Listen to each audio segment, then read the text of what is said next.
Hello, and welcome back to another thrilling episode of Off the Dome. I'm your humble interviewer, Jordan Brown, and with me for the very first time is our Dauntless DM. Say hi, Dauntless DM. Hi, Dauntless DM.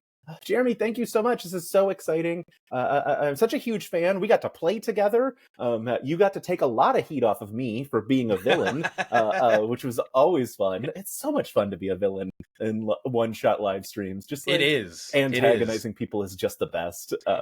Yeah, I actually, because in that game you played sort of, I don't know that your character was mechanically based on Doctor Doom, but the idea was that you were kind of a Doctor Doom type of character. And coincidentally, I actually guested in my friend's home game as a Doctor Doom XP named Damien. And we homebrewed him to be kind of a Doctor Doom sort of character. And while it was not a TPK, I was forced to run away at the end, and I did manage to escape. But apparently the beatdown was so bad that one of the players got mad and decided to quit the campaign. Oh, no. Which is, just from talking to my friend, it sounds like that player actually just has issue with sour grapes. Not that like it was an unfair fight. They were just like, why was this hard? Yeah. And they decided to quit. Yeah, who wants a challenge in a TTRPG? That's no fun at all. Yeah, I want the outcome to be never in doubt. Yes. I want no danger, or I want at most the suggestion that maybe something bad might happen, but it certainly won't. Exactly. This is exciting. I do have a very serious question right off the bat. Mm-hmm. Skyline or Geta? Oh, that's not usually the two that we hear. It's usually Skyline or Gold Star. I'm gonna go Skyline for sure. Okay, all right. I'm just really proud of myself. I looked up how to pronounce it before this started because I was like, oh boy, I was like, it's GOE. But it's also the Midwest, so it could be anything. It could be Gita. Yeah, absolutely. Could be Gueta or something. Probably not Gueta. Goeta. I could see Goeta. Yeah. It's this is really cool. Three Black Halflings is going to celebrate its 5-year anniversary this year. Yeah, literally. So literally tonight, because we actually recorded a talk show episode today, and we brought that up. We were like, wow, it's almost 5 years. And I, this evening, not long before this call, looked back through my messages all the way back to May 31st, 2020, when Jasper sent me a voice message saying, hey man, I was just thinking, what if I've been looking on YouTube and stuff, and there seems to be sort of like a gap for like a discussion podcast about and specifically about like how to DM and how to play. And since we're both actors, I was thinking it's like the message that led to what eventually became Three Black Halflings. Because I think after that we had a Zoom call where we were like, yeah, and we can lead into the black aspect of it because we're two black people. There's not really much of that, and it just developed from there. But that was the first message that led to the impetus. And actually, I also found the first message where after we had recorded our pilot, which was just me and Jasper originally as two Black Halflings, and we were like, I don't know if that fully works. He was like, so I spoke to my friend Lou Yonda, who of course goes by Unati most of the time, and it's like, and they're actually down to come on the show. We can have them as the third host. And we were like, okay. And so the impetus, I actually just walked down memory lane and revisited the impetus for Three Black Halflings, the origins. It was really fun. That's so fun. Yeah, it's such a. I should say, it's such a. I mean, fun show feels like the wrong word for it. It is a fun show, but it is. Topics are sometimes very serious on the show, as they obviously should be. We'll start with the silliest one. Do you feel like Amazon owes you royalties? Because there are Black Halflings now. Like yeah, your style. Not only in the Lord of the Rings series, Rings of Power, but also in the D&D movie. Actually, the council at the beginning, where there's the Black Halfling who's like on the board, who's like deciding whether or not he gets to leave. We were lucky enough to be invited to the premiere of the D&D movie Honor Among Thieves, and at the after party I met the actress who played that halfling, and I took pictures with her. I was like, oh, you're the actual Black Halfling, we gotta take pictures. So yeah, I think Not only that, but right around the same time that no, this was before. We may have to, though, retroactively talk to Matthew Mercer, because there was a Black Halfling featured in the art of The Explorer's Guide to Wildmount as well. Now, that book did come out before we planned to do Three Black Halflings, but that book also features the Dunamancy with, the Chronergy, and I would not put it past them to have used their magic powers to see into the future and say, we got to get on this Black Halfling train. I think that just makes sense. Yeah. I was at the, I don't know if it was the premiere, but it was South by Southwest for Dungeons and Dragons. I don't know, was that the premiere, or was there a different? The one that we were at was in London in Leicester Square. Yes. I think this was the US premiere. I think London happened first. Yeah, it was very fun. It's a very fun movie in general, but also they did like a Q&A afterwards, and a woman got up, I would guess probably like white-haired black woman, who was like, I am probably never going to play D&D. The movie was very fun, because everybody else had asked, they're like, I want to play D&D now. That was so much fun. But then she was like, Reggae, can I have a picture with you? And he leapt from the stage, ran down, threw his arm around her. They took a picture, and like as he was running back up, she just did a full like collapse into the. It was incredible. It was almost better than the movie. Just like so fun. It sounds delightful. Yes. Yeah, he was my favorite character, I think, in that movie. They had the perfect amount of his character. It was so well utilized. Yeah, just just like as a D&D person, seeing a paladin's just like, I'm gonna walk straight, and that includes like on top, like it's just like, yep, that's the paladin, all right. Like, I heard that the reason that came about was because he didn't hear them call cut. They tried to call cut, and he just never heard them, so he just kept walking. And then Chris Pine started improvising because he thought the take was over, so he just started narrating like, is he gonna keep walking? He's just going right over the stone. Wow, okay. Like that was all in the moment. It was so beautiful. That's so good. I should say, like, so on the less silly side of things, I think your show is incredibly important, because it does talk about things. It's things that, like, as a white Tolkien fan, things that like I had not thought about before listening to your podcast. Obviously, since it of course predates Rings of Power, the internet got real mad about some Rings of Power nonsense. It was fun is not the right, that part's not fun. It was fun when like Tolkien experts would come in and be like, well, actually, in the text he does refer to people as having dark skin, and for him the word fair would not mean white, and I look, it's good he's dead and he can't come out and say like, no, I did mean white. But I get the impression that he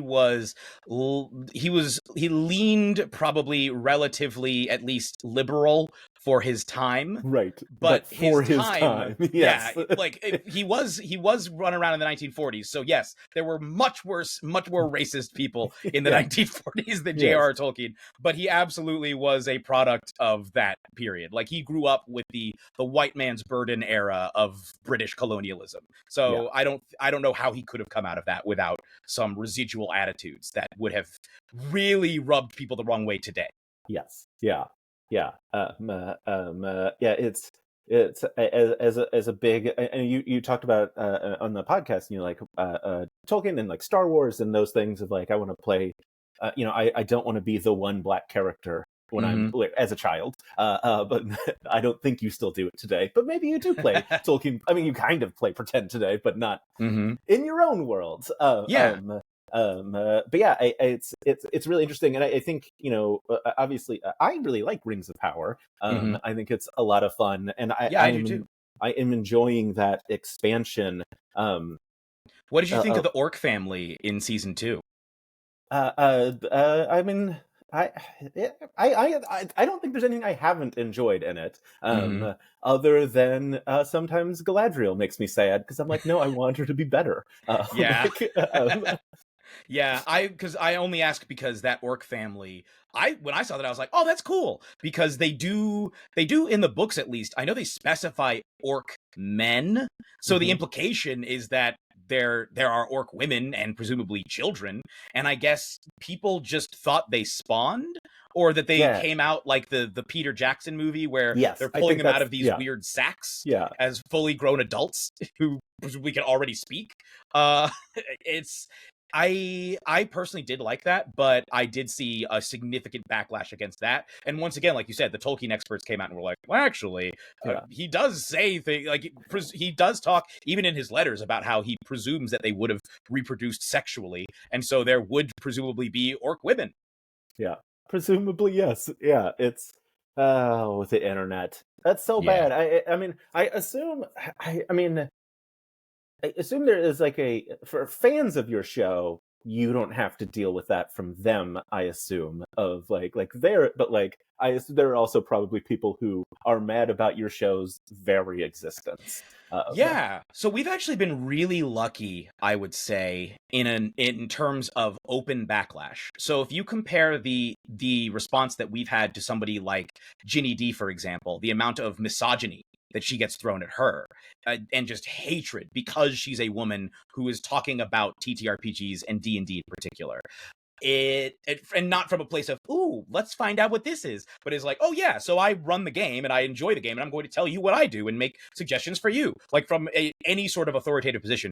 It's mainly men who are like, how dare she's a fake, yeah, blah blah blah blah. And of course, because she's also attractive, it's even worse. How dare she's just looking down on us. It's so much resentment and everything. Unlike that, we've been really lucky in that while there have been moments when I've seen people respond negatively to us on that basis. For example, when we first were on Dragon Talk, which was back in 2020, I did see in the comments a few people saying like, why is it 3 black halflings, why not just 3 halflings, and stuff like that. But by and large, and even when we did the OGL thing, because I believe were the first people to release our interview with Kyle Brink after the OGL scandal, I think even then, even though there was a controversy that erupted around our interview with him, and when he was like, in my opinion, guys like me can't leave fast enough, and people misinterpreted that to say that white men should quit playing D&D, when in reality what he meant was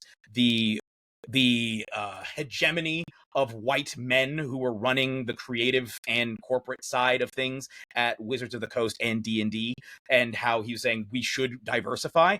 But people, of course, misunderstood that. But even then, as they were ripping him, very few of them ever said anything to us. I saw like one thread where they were like, hey, yeah, these hosts, blah, blah, blah. And I commented saying, well, actually, we thought that he was responding to the question, which is specifically about the leadership at Wizards of the Coast and D&D.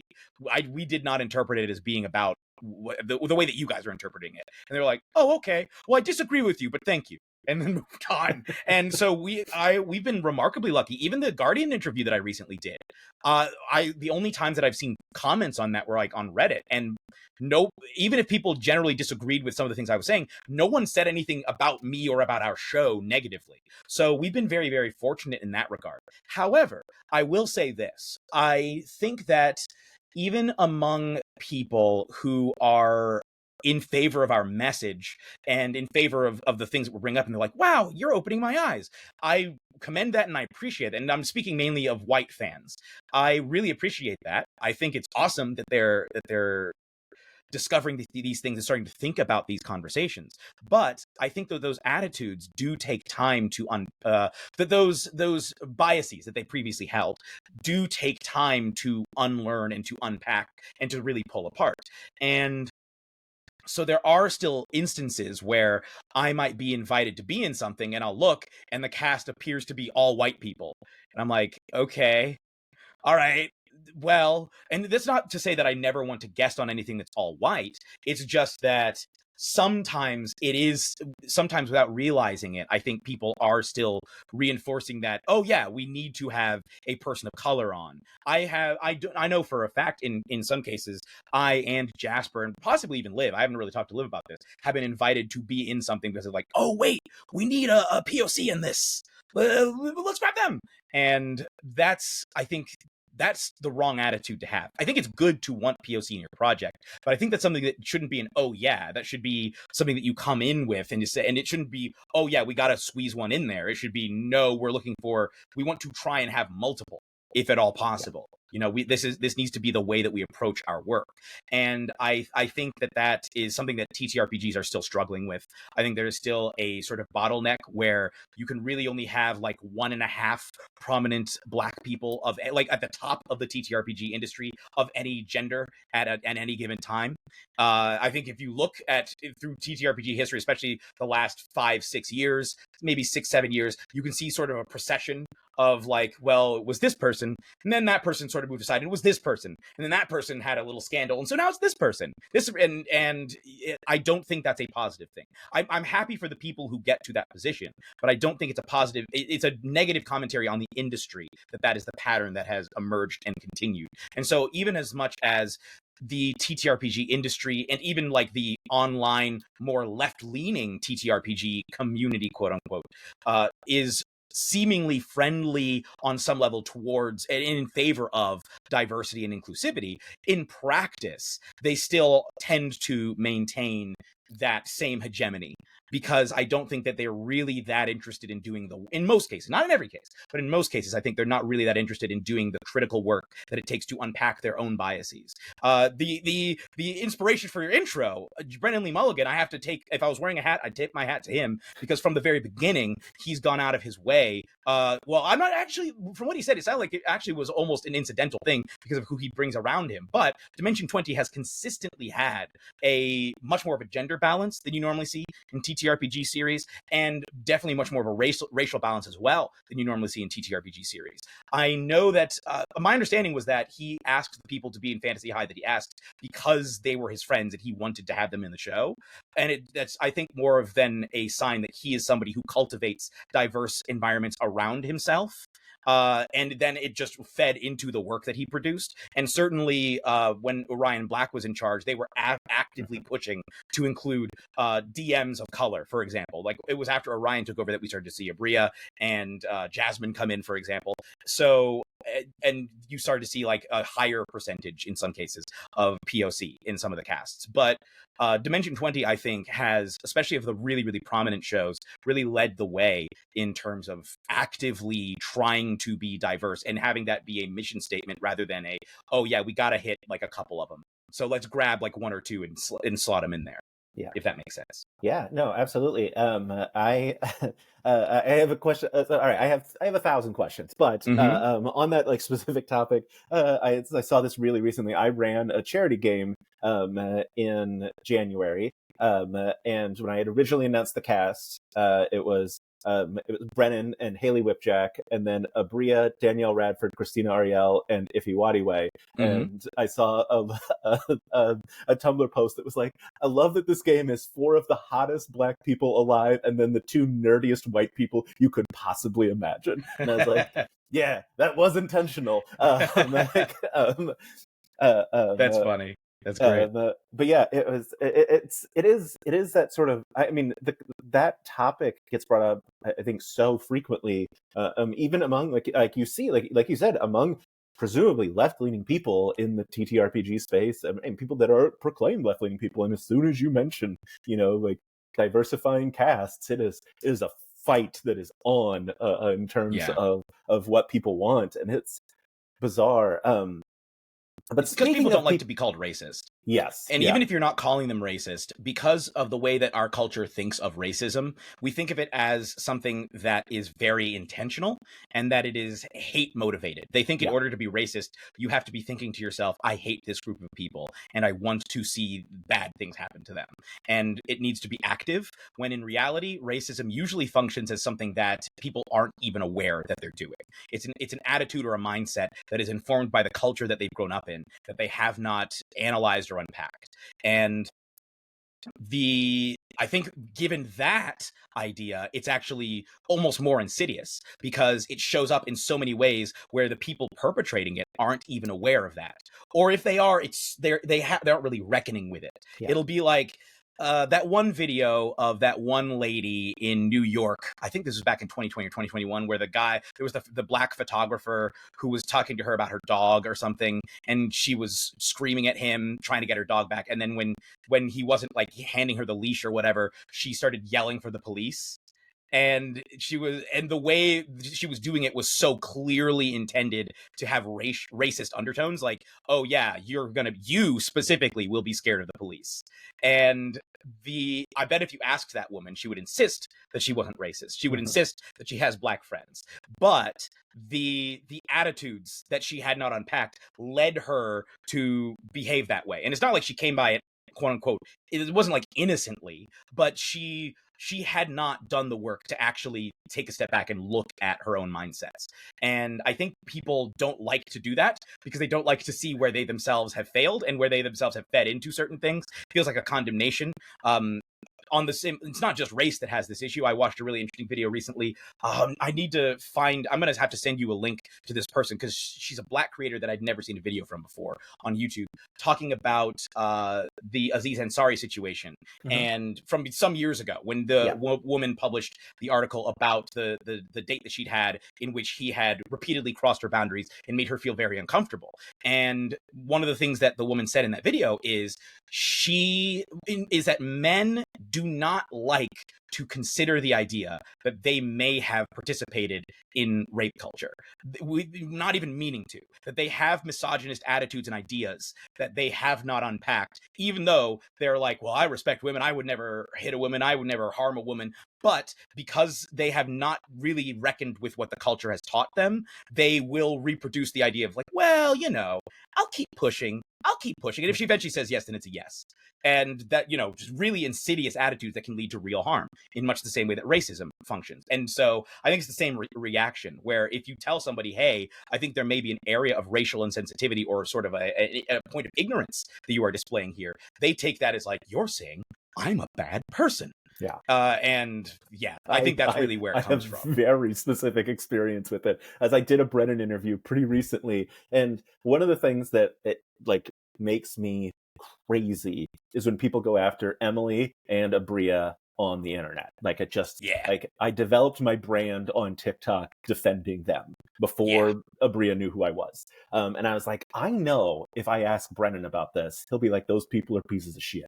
And because I was like, and that, like, they have to listen if Brennan says it. I was wrong. They don't have to listen. I was like, hey, what do you think about people who hate Abria and Emily but love you? And he was like, they're racist and sexist and they're rocketing to the bottom level of hell the moment they die. And I posted that clip and hundreds of comments are like, oh, I'm not allowed to have a preference. And I was like, that's not what we said.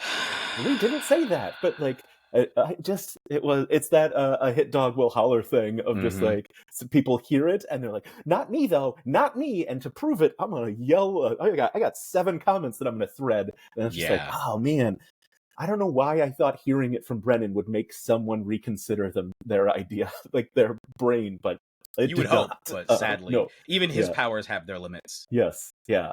But speaking of those fine folks, you've DM'd for Emily Axford. Yes, I have.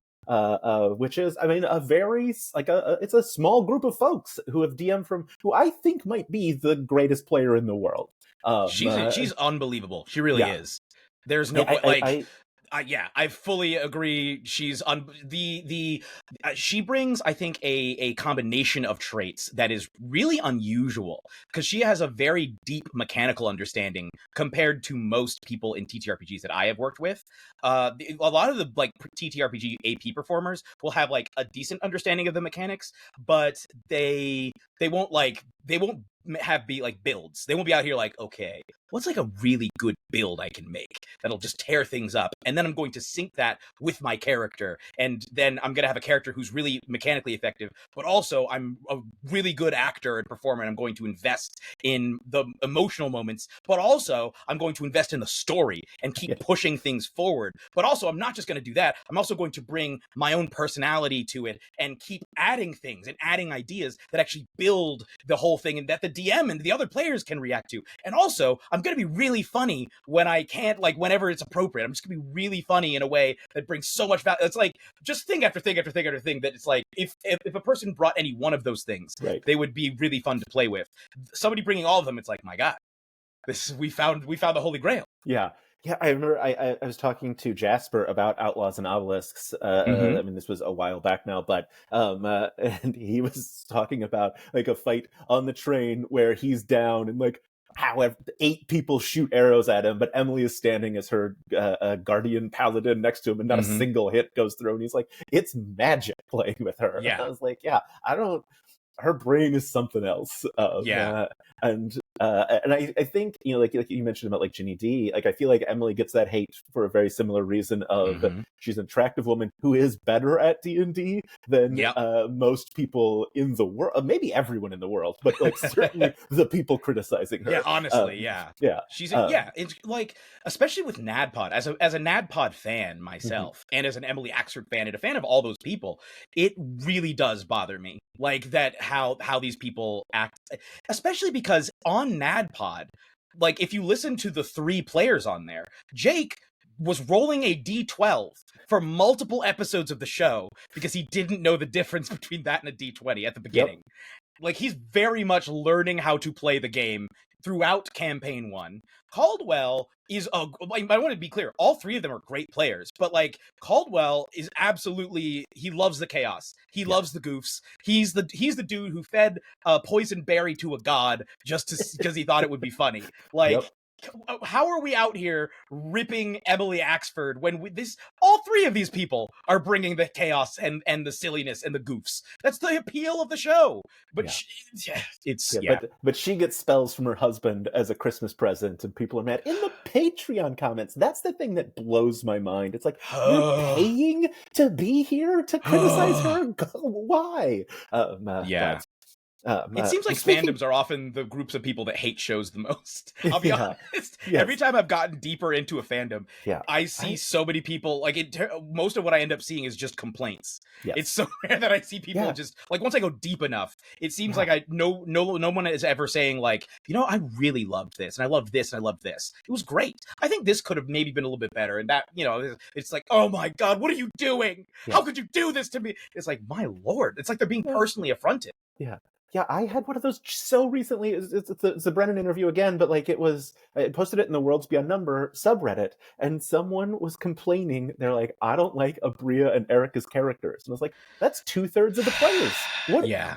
And you're in the subreddit, so I'm assuming you're still listening. Like, why are you here? Like, I don't have time. Like the show. Yeah, like I don't have time. Like, I'm so far behind on every show I want to be listening to or watching, and like you're out here listening to things you don't like.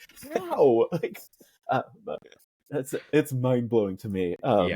Have you ever had that? I'm curious. Have you ever had something where you felt so invested in it that anything that happened that was not like comfortable for you ended up feeling almost like a personal thing? I mean, I think so, but like, I'm also a huge advocate of rage quitting a thing. So, like, if something happens, my example that I can always remember is I had been watching Walking Dead for a really long time, and there was, I mean, spoilers, I guess. I think the show's over. It's been over, yeah. Yeah, after Negan comes into the fray, there's this point in the show where someone shoots at him with a gun, and it goes to commercial, and when it comes back, he has blocked the bullet with his bat, and I was so mad I stopped watching the show. So I was like, why don't do this? This is bad television on every front, and I'm done. And so I'm a huge advocate. If you don't like a thing, just stop at the point where you're like, no. When you hit that level of I'm mad about a thing that happened in the show, you stop watching. Get some distance from, because it's not worth it. If it's just for like entertainment purposes, and you're like, I don't like that they took this direction with the plot, just like take a break, just walk away. Don't put yourself through that. It's not healthy for you or for the show. I had that myself with well, not anymore, but with Harry Potter way back in the day when the books when the movies were still coming out. I was super duper into I obviously to this day do not, like, right now I do not advocate for that series at all. I heavily criticize it. But back in the day, when I was still a fan and a small child, and they released the 3rd movie, I felt personally affronted because they changed the tone and feel of it from the books. Like, they're not dressed like they are in the books, and Harry has shorter hair. Like, even though a lot of people will say that the 3rd movie was maybe the best in that series, I hated it. I felt personally offended as like a little 8-year-old boy. I felt personally offended that they had done this. I was furious, like beside myself, that they had made this decision. And now I'm like, yeah, man, that wasn't good. Like, it was not good. It would have been better, honestly, if I had just been able to enjoy the movie. and been like, oh, I guess they changed that. Well, Yeah. I would have preferred if they'd done this way, but yeah. Yeah, as like a huge Lord of the Rings fan, when the movies came out, I had to see them twice because the first time I was busy picking apart every single thing that was different from the books Yeah. because I knew them so well, and then the second time I just enjoyed the movie. I'm glad you were able to come around on them. Yeah, like it was never. I enjoyed them the first time, but the second time I loved them because I was like, I don't have to worry about what's going to be different. I don't have to be like, wait, that's not how this should be happening. Like I could just lock in and enjoy the movie for what it is. But yeah, that's wonderful. Don't hate watch things, guys. It's not healthy for you. You mentioned Caldwell Tanner, and I would love to hear about the Infernal Service representative. Oh yes. Excuse me, the Infernal Residue Service. Residue Service representative. I mean, you invite Caldwell on a show, you know he's going to come with just the dumbest thing imaginable. Yeah, that was my idea. That was it? That's so actually fun. my idea. I invited him on the show. Well, let's plug like which show this is from because it is from. As of this recording, currently still releasing, Three Black Halflings is releasing an AP series called City of the Black Rose, Herald of Shadows. It is a sequel to a series that we done a few years ago. However, you do not need to listen to the series City of the Black Rose in order to enjoy Herald of Shadows. Some of the same characters are in it, but you don't need to have listened to that. It stands alone on as its own story. And for season 2, I wanted to bring in a guest because I was like, oh, well, we had such a fun time with Emily. Let's see if we can bring in another NADPOD person. Let's ask Caldwell. And I asked him if he wanted to be in it. He jumped at the idea. He was so excited. And it's like, okay, we were coming up with ideas for what he could potentially be. And at some point, he had the idea of being like a government worker.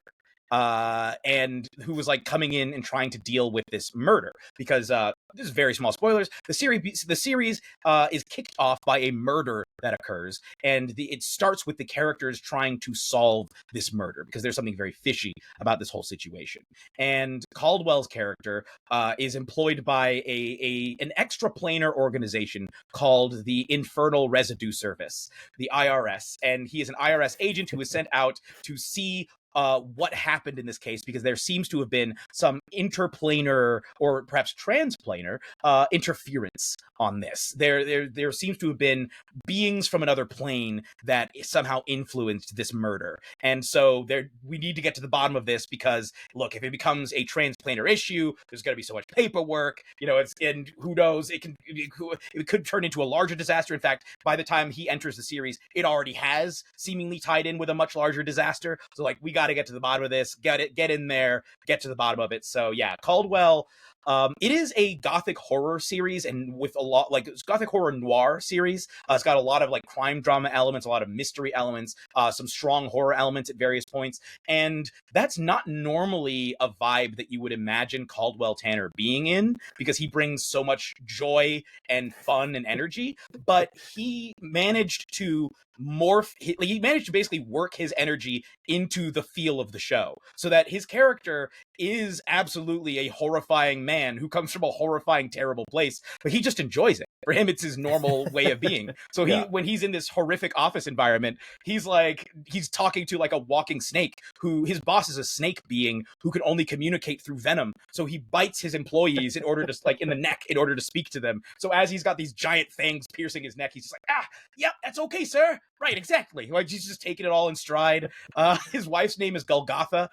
He has 13 horrible sons. It's delightful, and yet it still is like horrifying. Yeah. I'm going to put on another hat and then take that and tip that to him because he does such a good job of merging his energy into the show and the rest of the cast. It just worked perfectly. The rest of the cast I should shout out. We have, let's see, Jasper William Cartwright, whom you've heard on this very program, Olivia Kennedy, also from Three Black Halflings. We have our resident bard, Jonathan Charles, who's in a bunch of our AP series. He's including Outlaws and Obelisks, actually. During that train fight, he was a bear with sawfish rostrums for arms. He transformed into a brown bear, but with sawfish rostrums for arms that he was using to tear through people. But in this series, he plays a little gnome constable. And also our other cast member who's never been in one of our APs before, but will certainly be in future, is Candace the Magnificent, who's playing a a former coroner, sort of like Lydia Dietz vibes from Beetlejuice, as well as who'd be the other character? Kind of like if you combined like Lydia Dietz with the one character from The Craft, the lead witch character from The Craft, just not as Firuza malicious. Balk? Is that who is that the lead Yes, from The Craft? yes, Yeah, exactly. yeah, Yeah. yeah. If you combine those, you get yeah. something similar to Candace's character. Yeah, that's so fun. And Brendan was in the first City of the Black Rose, right? Well, he's in this season. He's in this series. He actually is only in this season. He's our first guest. So this series has a cavalcade of guests. In addition to the main cast, each episode features a guest coming in playing sort of like a shorter vignette. And it starts with Brendan Lee Mulligan. Incredible. It's a blast. It's very spooky and scary and suspenseful. Some of them are scary. Some of them are fun. Some of them are sad. It's a whole range of ones. I think the most recent episode as of this release was Mark Meir, aka Commander Shepard, Male Shepard, or Mask Shepard. I'm not sure what the prefix that people use is, but from the Mass Effect series, the voice of Commander Shepard, he is playing a concierge of a magical hotel who comes from a long line of concierges at this magical hotel. And that one has elements of sadness and melancholy. It also has elements of mystery, and it also has strong elements of comedy and just whimsy as well. Yeah. It's funny you mentioned that Caldwell, like, bringing his energy to the world. It makes I don't know if you've listened to Skaldova, the first episode that Jake is DMing. No, I haven't gotten to hear it yet. Caldwell, it's a grim, dark setting, and Caldwell is playing Boggy. I think Boggy, because it's like a Robin Hood parody, where it's Boggy and Boggy's buds, and they steal from the rich, but all of Boggy's buds have been killed. So it's just Boggy. So it's just Boggy Boggy's now, buds are and dead. so he's just like, it's so deeply sad, but it's still like Caldwell just like, I'm having a time. Like, we love to drink. So it's amazing. Again, just like perfectly matching like energy of the world. But speaking of City of the Black Rose, we should have talked about this earlier, because I'll have to clip this part out specifically because there's a Kickstarter coming. Yes, there is. Yeah, we're not just releasing the AP series. We're also working with the incredible people at Roll and Play Press to release a City of the Black Rose campaign setting. The series takes place in a world that I actually originally created for a home game. It is a massive metropolis called Mavros, and it is the titular City of the Black Rose, and we're going to be releasing a source book that you can run your own games in Mavros. It's going to be 5e compatible, but overall system agnostic, so whatever system you're playing, you could run a game in this world. There'll be locations, there'll be religion elements, there'll be NPCs, there'll be secret organizations, there'll be government structures, there'll be elements of the history, all sorts of different things. It's gonna be awesome. I've been recording, essentially what's been happening is I've been recording voice messages and sending them over to the team that they then will put into text that people can actually read, and is not 35 minutes of me rambling about various vigilantes who have existed in the city at various points. But there's reams of voice messages that they're currently going through, and it's really exciting. It's really, really exciting.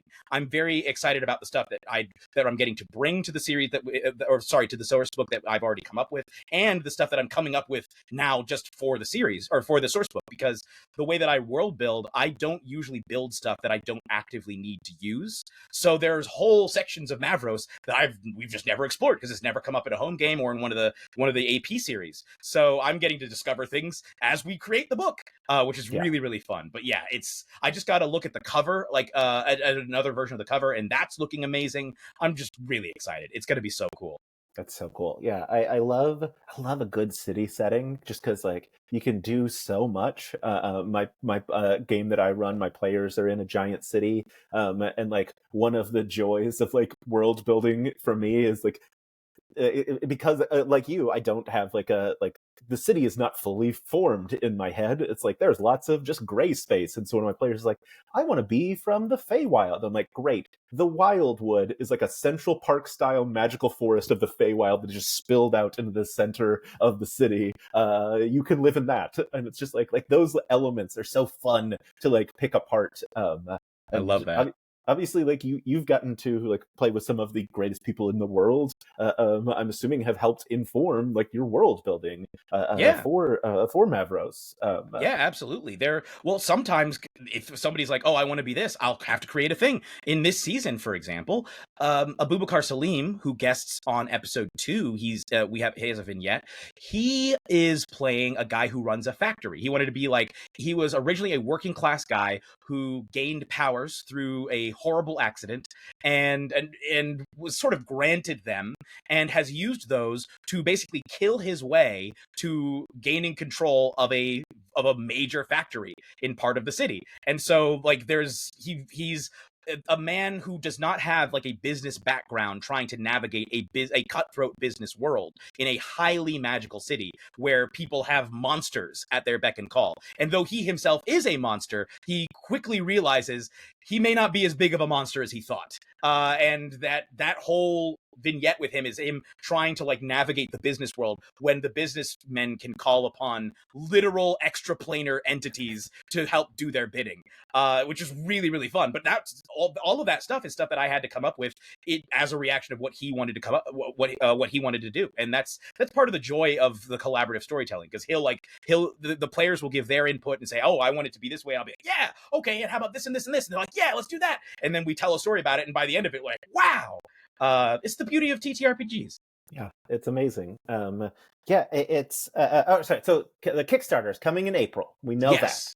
Yes. I don't know the exact date because I think we just changed it and I just found out today as of us recording this, but hopefully I can get the date and send it to you by the time this episode is out. Regardless, there'll be a link to the Kickstarter so people can hit notify me on launch, which is also very helpful for you to know how many 100%. People are generally interested in a thing. And it should be everyone. Everyone should be interested in it. Do you have any thoughts yet? Have you crystallized any thoughts of like rewards other than sourcebook? Like, do you have stretch goals in mind? Are we getting minis? Are we getting dice? Do you have ideas yet? There have been discussions of dice. There have been a number of different discussions. There's been discussions of a possible adventure that could be included that people could run in the setting. There's been discussions of added. There's like a deluxe version that they showed me that has.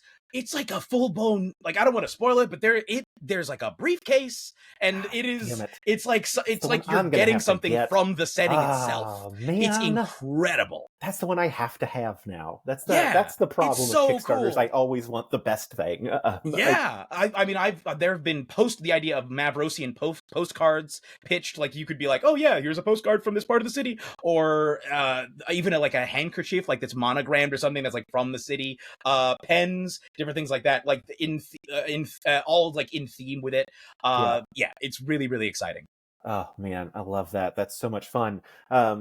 It's the only thing that ever saves me in the Kickstarters for these kinds of things is when the reward is you get 2 books instead of 1, and I'm like, I don't need 2 books. You won't get me on that one. But it's like, do you want the fancy leather cover? I'm like, I do want the fancy leather cover.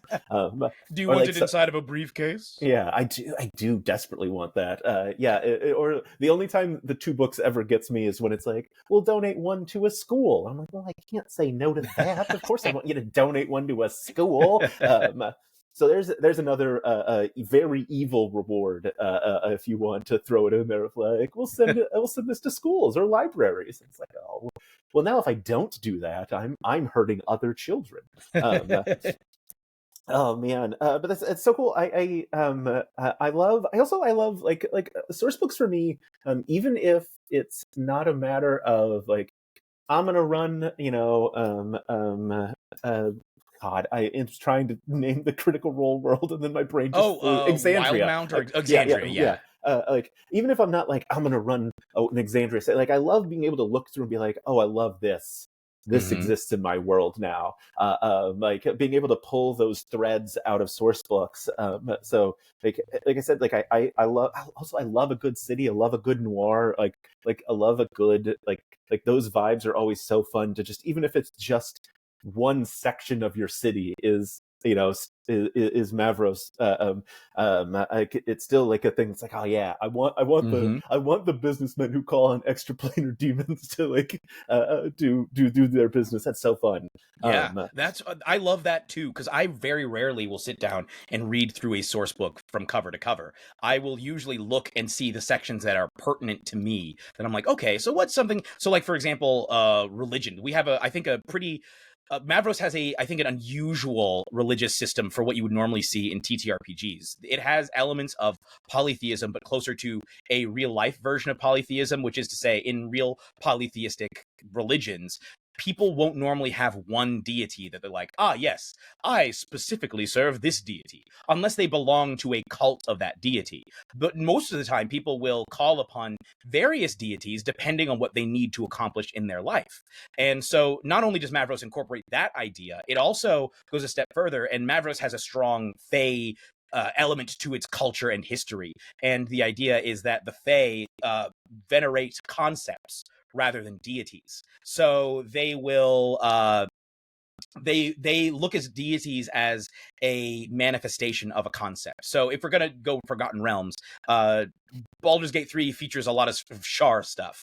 Shar in D&D is like the goddess of, I think, loss and death and darkness, right? So if we look at death as a concept, then in Mavros, they would view Shar as a manifestation of death. And so there would be people who specifically do worship Shar, yes. But the largest cathedral would actually be a cathedral to death itself, where people would worship the concept of death. And they worship it in the context of like, hey, my relative is sick and is dying, and I would like for them to have a smooth passing. Or can you maybe reject them and not let them die so they get to keep living? And perhaps you go and sacrifice to specifically the shrine of Shar that is in this larger church, but the church itself is dedicated to death. And so it's going to have its own deities that are manifestations of the various concepts that are most important in Mavrosian culture. But that's just like one small area. Yeah.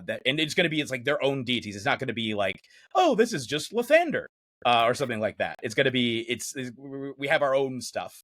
So I'm really, really excited for people to get to see that as well.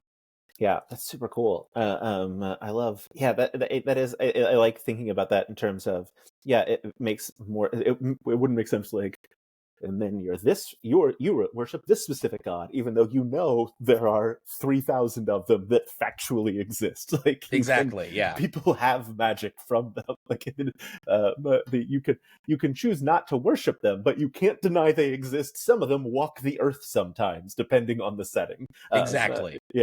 That's super fun.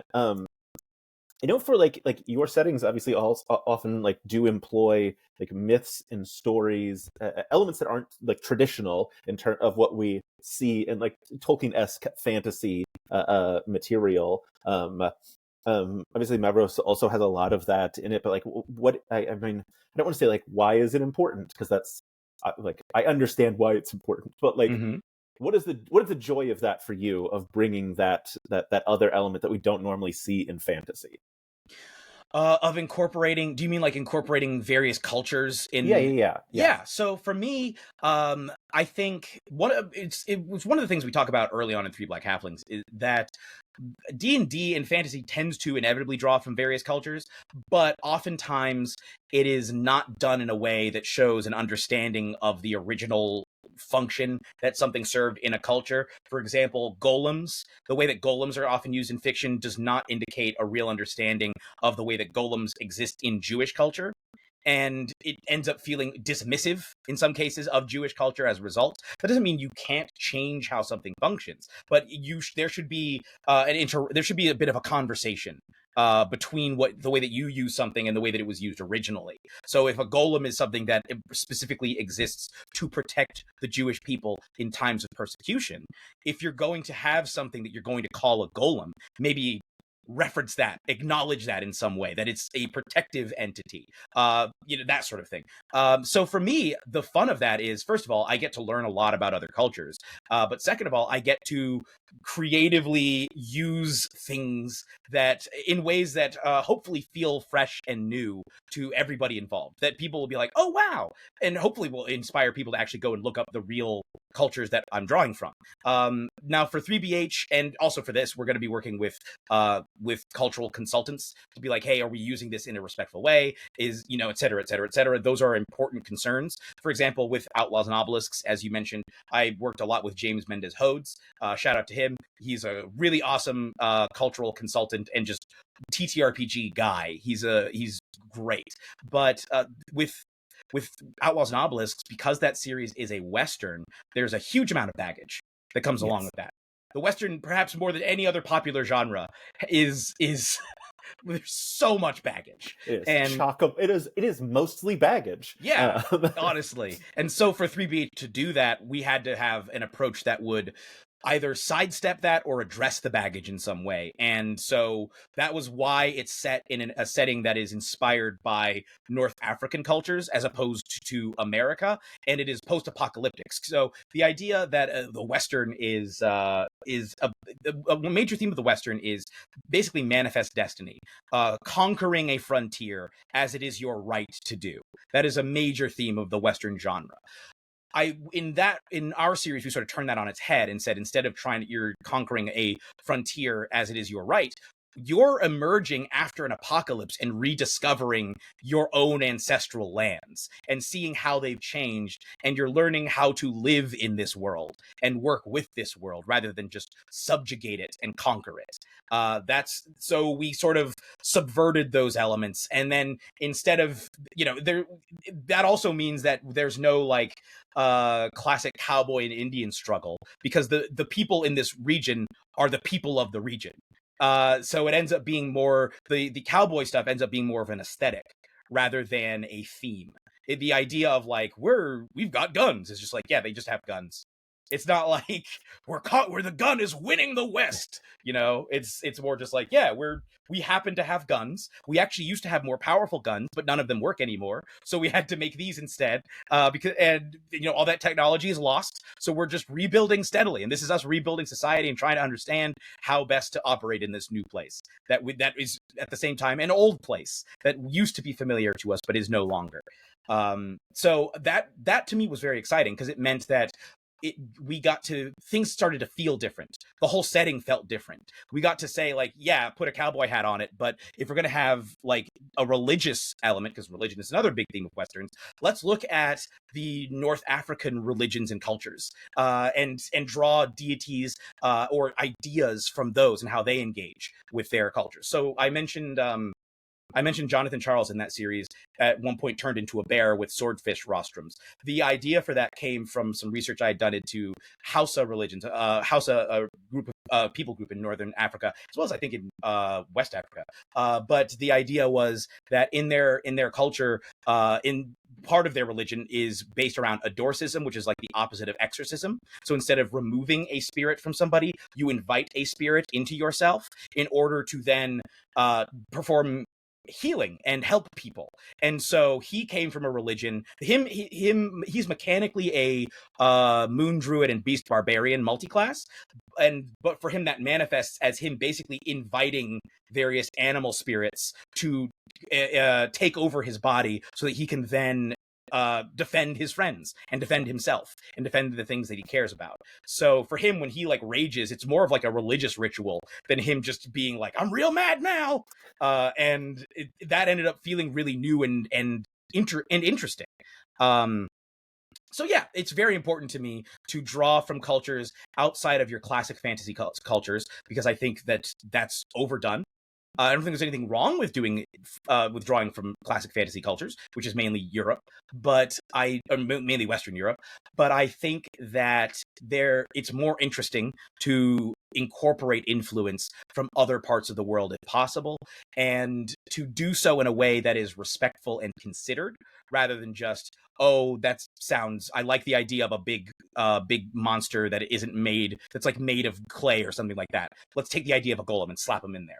which obviously, I mean, the golem it comes from Europe itself, but other ideas that show up a lot in fantasy, like jinn, for example, genies, the way that they actually exist in Arab cultures and like the religion of Islam is so different from how they are depicted in Western popular culture. There's so many differences, and it's really interesting to go back to the original and say, okay, so if we're going to incorporate jinn, how do we actually do that? How are we going to approach this to like pay more respect and tribute to the original culture? Yeah. Oh man, it's all. I could talk to you forever. This is so good. But like we are fully at we're over the hour that I which is fine with me. I'm in a hotel room by myself. But this has been so great. Obviously, like everyone should go. First of all, everyone should go back to Kickstarter when it launches, so that they can incorporate other settings and other fantasy elements into their own worlds, or just straight up run an adventure in Mavros. And everyone needs to listen to Three Black Halflings, and everyone needs to join the Patreon so that they can give you a nickname. Clearly, yes, like those are the important things that people need to do. Ooh, can I explain where the nickname thing comes from? Please do. Because that is so old at this point. It's 5 years old. I think at this point, most people have forgotten where it originated, or they just never know. So that it's not just because I want nicknames. It was a joke originally. My former co-host, Luyanda Unati Lewis Nyawo, used to introduce themselves as, "Hi, my name is Luyanda Unati Lewis Nyawo, but everybody calls me Unati."